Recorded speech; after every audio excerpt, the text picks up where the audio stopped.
Students, आज का हमारा lesson number 4 poem the night,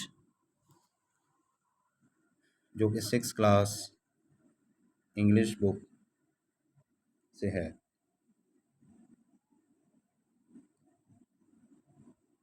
ये नज़म विलियम ब्लेक ने लिखी है, जो कि इसके शायर हैं। जैसा कि नाम से ही ज़ाहिर है नाइट, तो इस नज़म में रात के बारे में बताया गया है कि आसमान पर कितनी खूबसूरती होती है, सितारों का चमकना, चाँद का दिखाई देना, और सबसे बड़ी बात है खामोशी का होना, यानी कि आराम और सुकून का होना। बेसिकली ये नज़म, जिसका उन्वान रात है, विलियम ब्लेक ने लिखा है और इसमें शायर कहता है कि सूरज ग़रूब हो चुका है और शाम के सितारे आसमान पर चमक रहे हैं। परिंदे अपने घोंसलों में आराम करने जा चुके हैं और लोग भी अपने घर जा रहे हैं। चाँद फूल की तरह दिखाई देता है, यानी कि इस नज़म में शायर चाँद को एक फूल से तशबीह दे रहा है, जिसे हम सिमिली कहते हैं इंग्लिश में।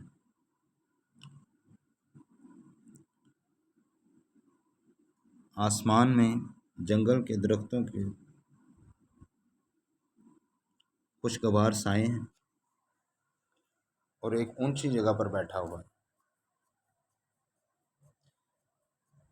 ये चूँकि चाँद के बारे में बात की जा रही है कि वो एक ऊंची जगह पर बैठा हुआ है और ये रात की खुशगवार हालत और खामोशी का लुत्फ़ उठा रहा है। अब हम चलते हैं इस नज़म की तरफ और इसमें जो स्टैंज़ा है उसको हम पढ़ते हैं। फर्स्ट लाइन है इसमें,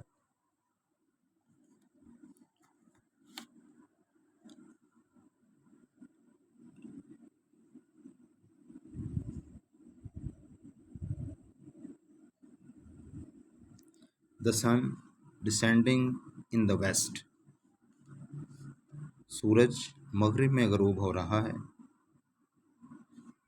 जैसा कि आपने डिसेंडिंग का लफ्ज़ पहले भी पढ़ा होगा मैथ में, डिसेंडिंग ऑर्डर और ascending order.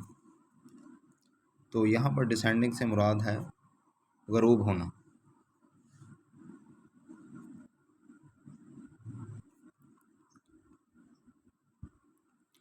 The evening star does shine. शाम का वक्त है और सितारे चमकते हुए दिखाई दे रहे हैं। शाम का सितारा चमकता है।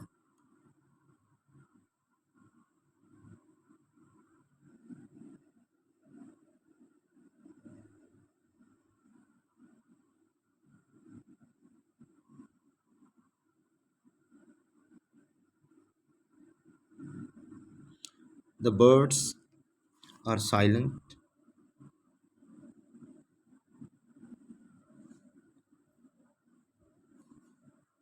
इन देयर नेस्ट। परिंदे जो हैं वो अपने घोंसलों में बैठे हुए और ख़ामोश हैं। जैसे हम लिखते हैं,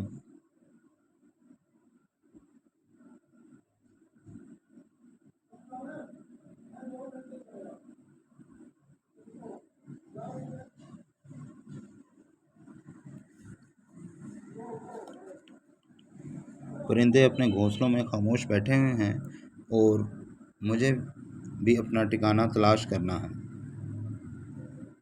and I must seek for mine. Seek तलाश करना, फॉर माइन, माइन से मुराद यहाँ पर होगा ठिकाना या जगह, या जहाँ पर वो शायर जो है वो रात गुजारना चाहता है। क्योंकि जैसा कि हमने नज़म के शुरू में भी पढ़ा है कि रात का मंज़र है और शायर उसी चीज़ को बयान कर रहा है। The moon like a flower.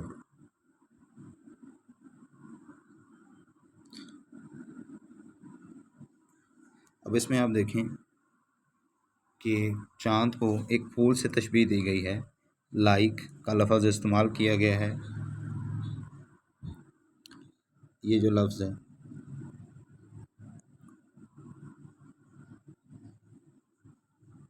Like और एज सिमिली के तौर पर यूज़ होते हैं।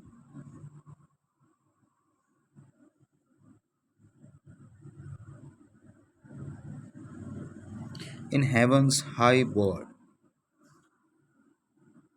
हेवन से मुराद आसमान है और हेवन से मुराद जन्नत भी लिया जाता है। पैराडाइज का मतलब भी जन्नत होता है। बुलंद आसमानी बाग के खुशगवार साए की जगह, यानी कि हाई लेवल, ऊंचाई, बोर का लफ्ज़ जो है वो इस्तेमाल किया गया है।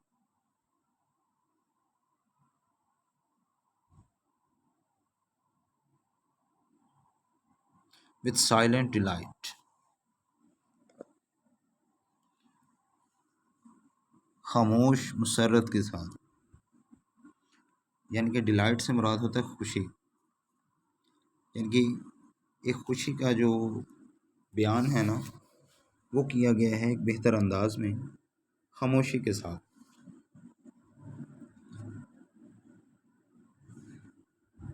जहाँ पर वो खामोश भी हैं और खुश भी हैं।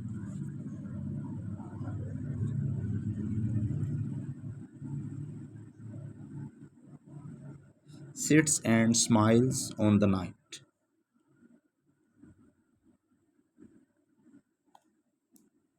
अब यहाँ पर शायर जो है वो कहता है वो एक जगह बैठा हुआ है, सिट्स एंड स्माइल, और मुस्कुराता है, ऑन द नाइट, रात के पर, कि शायर बैठा है और रात पर मुस्कुराता है। अब नेक्स्ट आप देखें, कुछ ब्लॉक क्वेश्चन है हमारे पास जिनमें मेंशन किया गया है। What does the moon look like at night,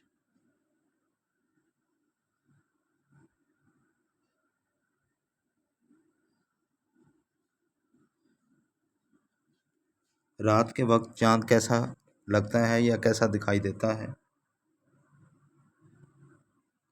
दूसरी तरफ इसका आंसर है the moon looks like a flower, रात के वक्त चांद हमें एक फूल की तरह का दिखाई देता है, with silent delight at night, जो रात की खामोश खुशी का इजहार करता है, या जिसे उस पुरअमन माहौल या उस खुशी को बहुत ज़्यादा महसूस करना अच्छा लगता है, जो इस चीज़ के बारे में बयान की गई है।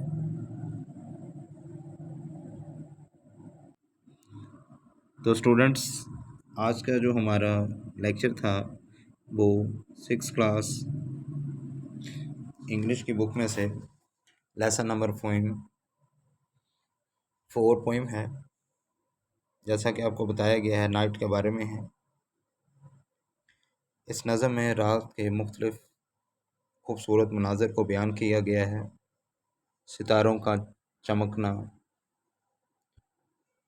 चाँद का तलू होना और सूरज का ग़रूब होना।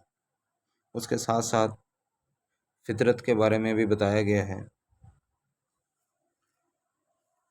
जिसमें परिंदे जो है वो अपने घोंसलों में खामोशी से बैठे हुए हैं, और शायर जो है वो कहता है कि मुझे भी इस चीज़ का इंतज़ार है कि मैं अपने लिए कोई ना कोई एक ठिकाना तलाश करूं, जहां पर मैं भी ये रात गुजारना चाहता हूं, ताकि मैं भी ये जो पुरसकून और पुरअमन जगह है इसको मैं महसूस कर सकूं और इससे लुत्फ़अंदोज़ हो सकूं, और ये रात की खामोश खुशी को लुत्फ़अंदोज़ होना चाहता है। दूसरी तरफ चाँद को फूलों से तशबीह दी गई है कि चाँद इतना खूबसूरत दिखाई देता है कि जैसे आसमान पर फूल हैं।